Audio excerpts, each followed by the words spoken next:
Now on KZI 9 News at 4, new information about last month's tragic death of a University of Oregon student down at Lake Shasta. We've obtained new documents from the investigation, and we'll tell you what we've learned coming up. Plus, a gruesome find in Douglas County today. We're going to show you where ODOT found a human skull as KZI 9 News at 4 starts now.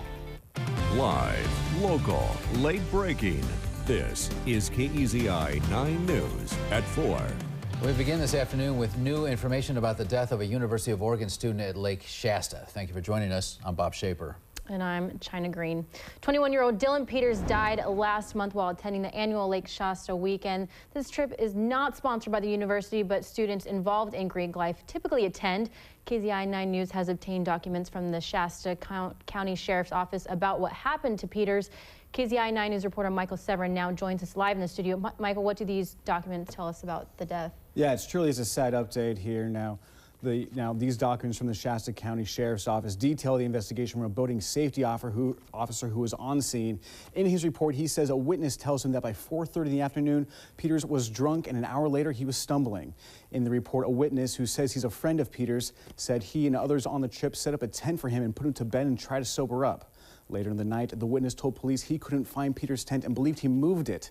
But in the morning, when the witness woke up, he found Peters' tent had rolled down a nearby hill. The witness told investigators when he realized Peters was still in his tent, he rushed to him to get him out, but struggled because it was so tight.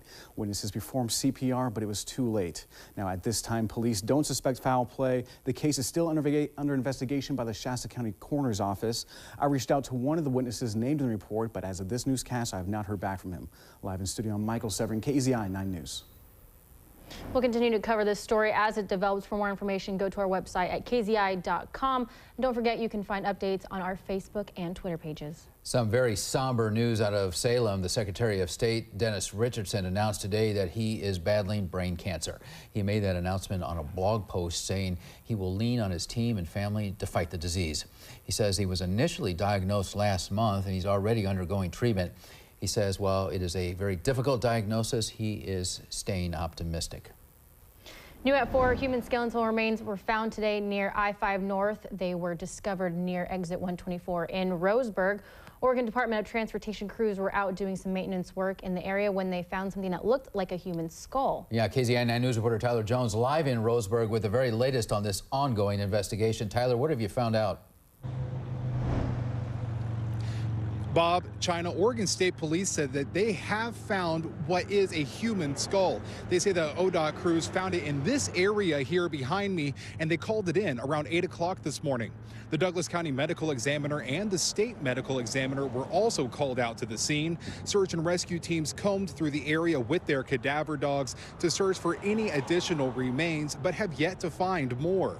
Officials say that the skull that they have found at this point is definitely human.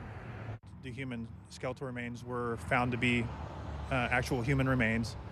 We found at least one bone, and we are now in the process of having the county medical examiner work with the state medical examiner's office to try to identify who the skeletal remains may be. Lieutenant Mitchell also says that they do know the person that this bone belongs to did not die recently. And this is an ongoing investigation, and we will bring you the latest information as it becomes available. Live in Roseburg, Tyler Jones, KEZI 9 News. Happening now, Oregon State Police are looking for a man accused of killing his mother. Take a look at this guy, Gavin Smith Brown. Jefferson County deputies believe he killed his 65-year-old mother, Gayla Smith. They say her body was found Sunday at their home in Crooked River Ranch. Investigators say he has known ties to the Portland area and Las Vegas, and he may be driving a charcoal black Subaru Outback with Oregon license 372 HFH. We have an update on the Bend firefighter who died in a motorcycle crash over the weekend. A memorial service to honor Rhett Larson has been planned for this weekend. The memorial service will be open to the public. It'll be at the Deschutes County Fairground on Sunday, June 10th at 3 o'clock. Firefighters saved a woman from a burning home overnight in Cottage Grove. This happened on Adams Street around 12:30 this morning. South Lane County Fire and Rescue crews say when they got there, 3 of the 4 people who lived there had already escaped. Firefighters say they found the 4th person in the home. She was taken to Riverbend Medical Center with serious injuries. No word yet on what may have caused that fire. And in Oak Ridge, check that out. A fire badly damaged a home overnight there, too. Happened just after 1 o'clock this morning on the 48,000 block of Jasper. Firefighters worked to get the fire under control while waiting for a second crew from Dexter and Lowell to arrive. Nobody was hurt, and the cause of that fire also under investigation. New information now. The city of Salem has issued another drinking water alert. The city sent out the warning earlier today saying new restrictions affects children under 6, people with weak immune systems like the elderly or pregnant women. The warning also impacts pets. And last week, Salem issued a similar advisory because of blue-green algae in the Detroit Lake, where the city gets its water supply. That ended on Saturday. And today, people are lacing up their sneakers and heading to Alton Baker Park in Eugene for a Walk It Off Wednesday. This is a big tradition here in Eugene, and that's where we find Chief Meteorologist Marissa Walzen live with a look at today's theme and, of course, also a look at our Storm Tracker 9 forecast. Hi, Marissa. That's exactly right, Bob and China. I'm here at Alton Baker Park for the first Walk It Off Wednesday of 2018. Now, we are looking at some very summer-like weather, which sometimes we don't get this early in the season. But there is no particular theme today. But what we do ask is you wear your beautiful bright shirt. I've got one of them on right here.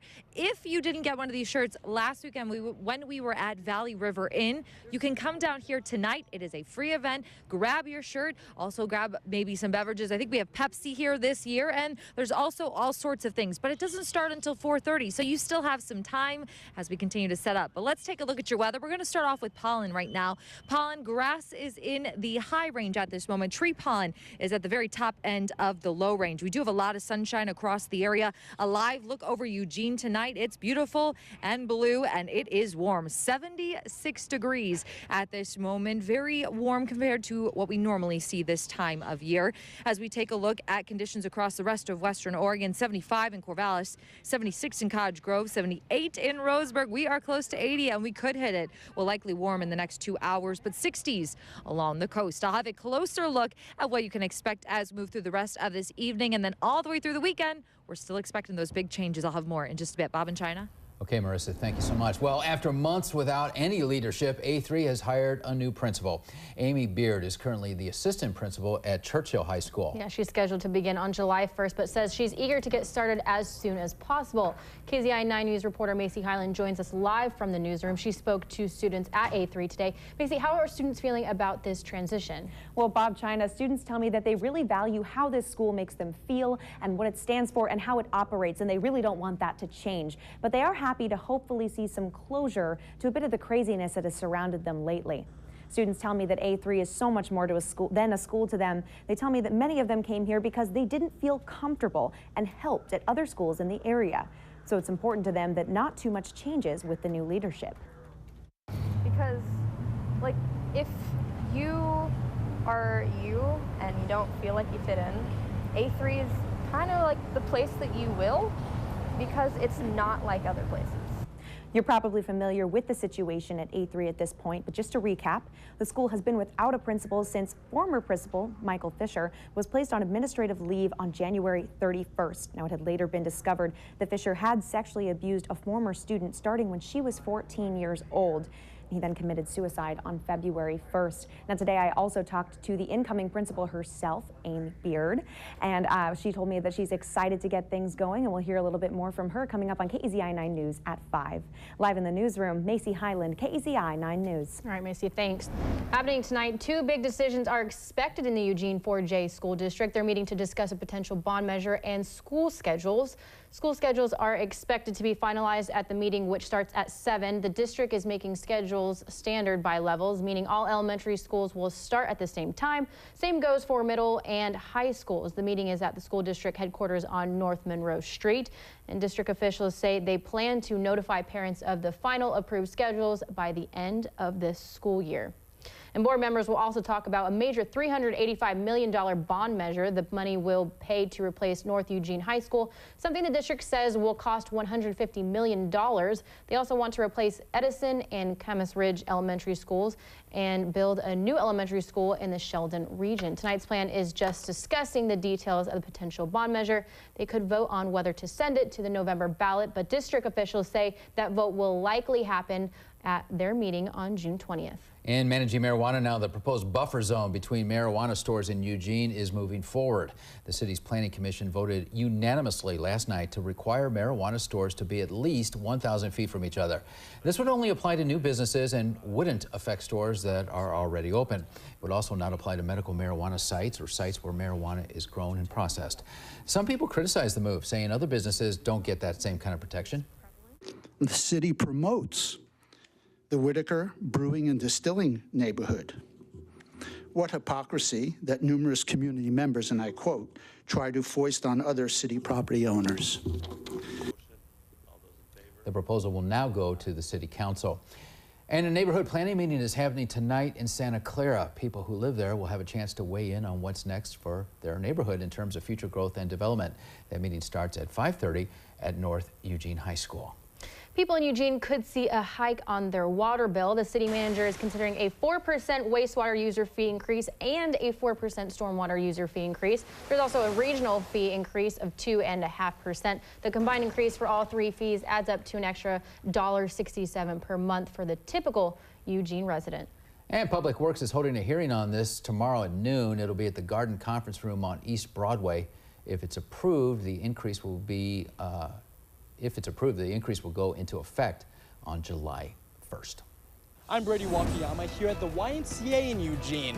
Coming up on KZI 9 News at 4:30, I'll show you what's being done to protect your children as well as the staff here at the Y during the whooping cough outbreak. But first, seasonal allergies have been causing big problems for people this week. Coming up next on KZI 9 News at 4, we're learning why this year is more severe than last. Live, local, late breaking. This is KZI 9 News at 4 with China Green, Bob Schaefer, and Chief Meteorologist Marissa Walzin. Welcome back. If you suffer from seasonal allergies, so many people do, you already know that the spring has been very severe. Yeah, the grass pollen has been making people miserable, like myself. KZI 9 News reporter Amber Wilmarth went to Oregon Allergy Associates today. She joins us live from Alton Baker Park. Amber, why are the pollen levels so high this year? Wow. Well, Bob, China, they tell me the Willamette Valley always has high levels of pollen, but this year the pollen levels are a little more pronounced and a little more prolonged, making your symptoms a lot worse. Take a look at this video. This is the air sampler that Oregon Allergy Associates uses. It's right on their roof. Today they measured the grass pollen as high and the tree pollen as low. Nurse practitioner Melanie Wayne tells me it's been all hands on deck at their office with a lot of allergy sufferers coming in, hoping for some relief. Itchy, sneezy, runny, wheezy. We see all of this. There's a lot of inflammation going on in the airways when there's exposure to grass pollen, and we're treating a lot of asthma flares at this time. Now, she says there are options available over the counter, including antihistamines and nasal sprays. For more care, she says to see a medical professional who can offer prescription medications and also inhalers for those suffering with asthma this time of the year. And all of this pollen is not coming from grass like this you see around town in your yard and here at Alton Baker Park. It's actually coming from somewhere else. I spoke to Wayne about that, and I'll have her response and how long she thinks these symptoms of itchy eyes and runny noses will last coming up at 5 o'clock. Live in Eugene, Amber Wilmarth, KZI 9 News. All right, Amber, thanks. Well, Friends of Trees got a jump start this year on tree watering. Yeah, typically we get about 23 inches of rain from January to June. This year it added up to about 15 inches. It's also been a relatively dry spring. That means the 500 trees planted by Friends of Trees during the winter need to be watered. Tree experts say new trees need about 10 to 15 gallons every week. In the second season, they should get the same amount of water about once every 2 weeks. It always helps too to test the soil before you water, because you don't want to overwater them. A lot of trees die just as much from overwatering as not getting enough. Here's some other tips. Make sure you get the weeds away from the trunk. Mulch with coarse bark chips. That helps retain the water. You can also prune new trees during the summer, remove broken branches and other kinds of growths. Well, before we take a look at traffic, I'm out here at Alton Baker Park for Walk It Off Wednesday. It is kickoff day. You might want to take a detour down here because there's no traffic if you're planning on traveling this way. There is some traffic, though, through the Delta Beltline interchange. Let's take a look at that right now. Do our normal slowdowns around this area. Not too bad at this moment, but here is a look as we take a live look from actually our Eugene Skycam rather than from Holly Square. But I'll have a closer look at what you can expect as we move into tomorrow, if we're going to see anything different than a sunny start for your morning commute. I'll have that next. Now, Storm Tracker 9 weather with Chief Meteorologist Marissa Walzen. Well, we are live here at Alton Baker Park for the start of Walk It Off Wednesday 2018. This is put on by the Mix Chicks from 94.5 Mix FM. You can see behind me, we are getting some of the booths ready here. We do have Eugene Foot and Ankle Health Center here today, and they are setting up their booth. Now, it doesn't start until 4:30, so they still have some time to set things up. But you can already see people are lined up, ready to sign up for this year's Walk It Off Wednesday. Ooh, I got a nice wave. Anyone else want to wave at all? See, we've got some nice waves. We're all excited to walk here. Some beautiful weather. I can see some of also the bright shirts that I'm wearing right now. This is this year's shirt. It is nice and bright. I can't wait to see us all just kind of walking around Alton Baker Park here. But if you don't have your shirt yet and you're still interested in this event, you can come right down here today. It starts at 4:30, goes until 6 o'clock tonight, and it is free. And just to get us all out and about and enjoy some of this beautiful weather. And boy, is it beautiful, not only here in Eugene, but also out along the coast. A live look over Coos Bay and North Bend tonight. Again, this is Walk It Off Wednesday, put on by the Mix Chicks by 94.5 Mix FM. The event is just about to start in less than about 5 minutes or so. You can come down here tonight, grab your bright t-shirt as well, and just get a few steps in walking around the park. Absolutely beautiful weather here tonight. Bob and China? All right, looks like a fun time. Thanks, Marissa. Absolutely, thank you. All right, well, the Marine Board is sending out a warning to folks headed out onto the rivers. They want you to watch out for fallen trees. This is a photo from the North Santiam, where, as you can see, that tree there could cause some huge problems for boaters and rafters. But it's not just here. Officials say you need to be alert in all the rivers and streams, especially as water levels begin to drop. They ask that people plan ahead, check those online resources, and scout the rivers before you actually get in your boat. The state is considering an early burn ban in some parts of Oregon. We'll tell you where and what prompted the move in Firewatch next. In Firewatch, state officials say they're considering an early burn ban. This comes after several wildfires in Columbia County in recent weeks. Yeah, and as Keely Chalmers tells us, the conditions out there right now look more like they would in mid-August, not June. Today, dozens of firefighters continue to mop up this 42-acre fire that started Sunday evening. Investigators say it was likely human-caused, but don't yet know exactly how it started. What they do know is that it spread fast. Occasionally, sparks would come back down here, and it was starting spot fires 40 to 50 feet on all sides of this fire. Malcolm Hyatt, a forester with the Oregon Department of Forestry, took us about 7 miles northwest of Scappoose to see the devastation. I'm tracking you now. Some of this area had been logged about a month ago, but a lot of what burned was lush, green trees. That's very unusual. I mean, right now, this is one of the driest parts in the state. Hyatt says this kind of fast-moving fire activity is not something he'd expect in early June, but 48 days with no significant rain is taking its toll. This year it's so dry, conditions are acting like the second week of August already. This was one of several fires that have burned in Columbia County recently. A couple weeks ago, a logger's campfire got away from him and ended up threatening 11 homes near the town of St. Helens.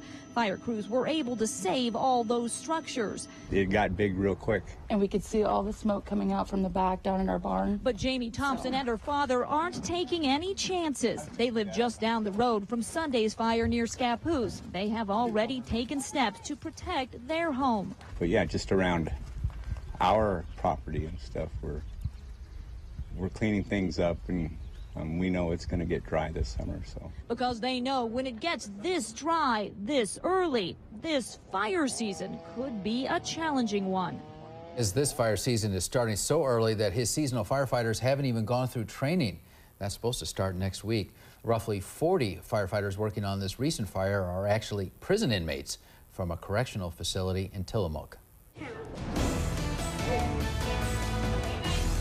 Concerns are growing over the spread of whooping cough here in Lane County. I'm Brady Wakayama live at the YMCA in Eugene. Summer camps are right around the corner, and we wanted to know what's being done to keep kids like these guys safe and their staff healthy before the summer. Plus, the man accused of mowing down 3 women on a Portland sidewalk faced a judge today. He seemed confused, though, as to why he was there. We'll tell you what happened in court next.